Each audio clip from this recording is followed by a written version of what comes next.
I can only imagine. Why do I prefer to worship a personal God rather than the idea of merging into or becoming one with some sort of white light? That's the topic of today.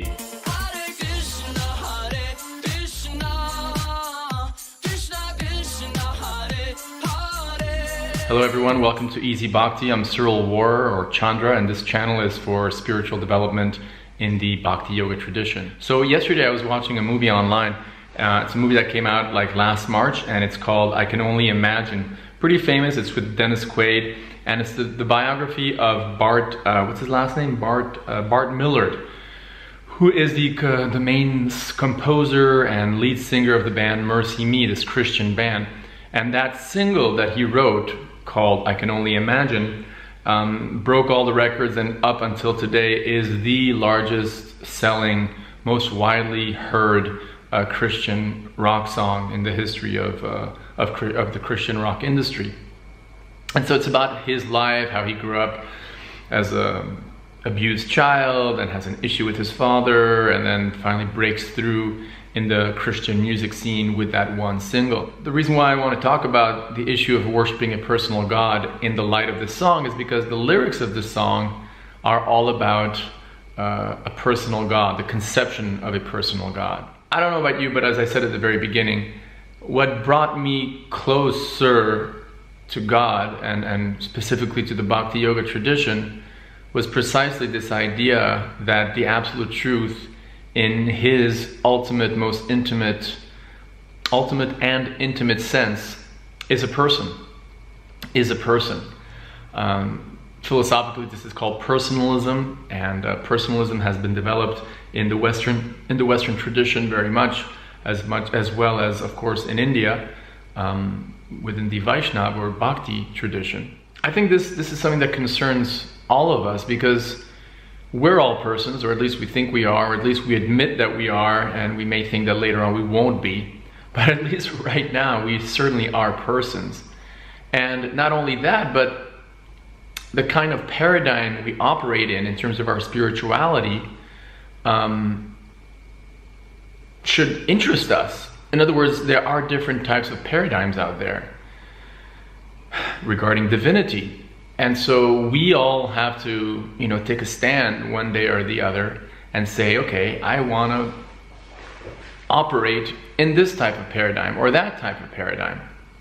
So the idea of whether God is a person or whether he's not a person, or whether he may be a person and not a person at the same time, all these questions are deep theological issues that touch a deep common chord in all of us. Now, let's go to the lyrics of the song itself.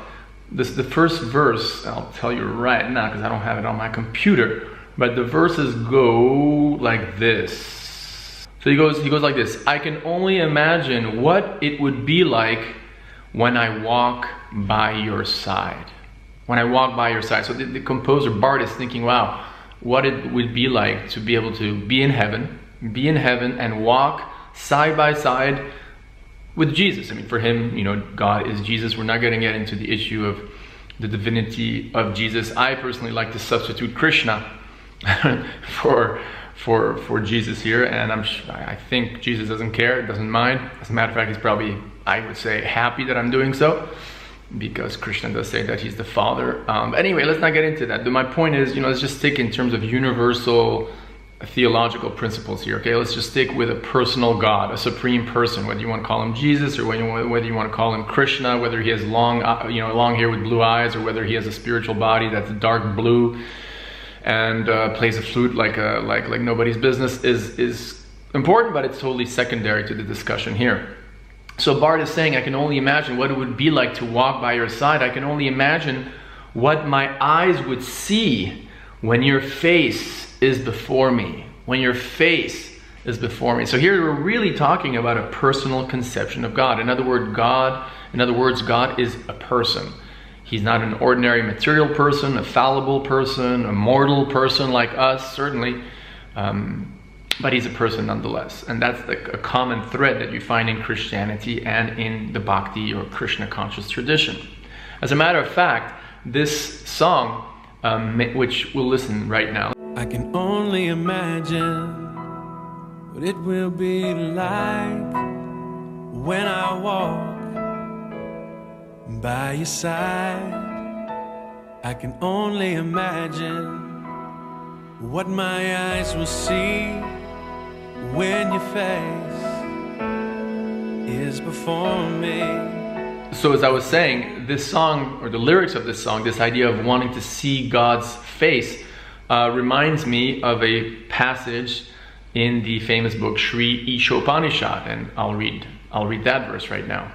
So verse 15 of the Sri Isopanisad, which is in the same family as the Bhagavad Gita, the Upanishads, and it's one of the two Upanishads that Prabhupada, the founder of the Hare Krishna movement, translated and made or established as one of the core, scriptures of the Hare Krishna movement. So in verse 15 of the Sri Isopanishad, the devotee, the devoted soul prays to God as follows: Hiranmayena patrena satyasyapi hitamukam tattvam pusham apavrinu satya dharmaya drishtaye, which translates as, and here I'm reading Prabhupada's translation: O my Lord, sustainer of all that lives, your real face is covered by your dazzling effulgence. Your real face is covered by your dazzling effulgence. This is a verse that speaks directly to the non-dualist school, in sort of a challenge to the non-dualistic idea that God doesn't have a form, God doesn't have a face, God's just light, and we are all light, and all we have to do is just merge with that white light.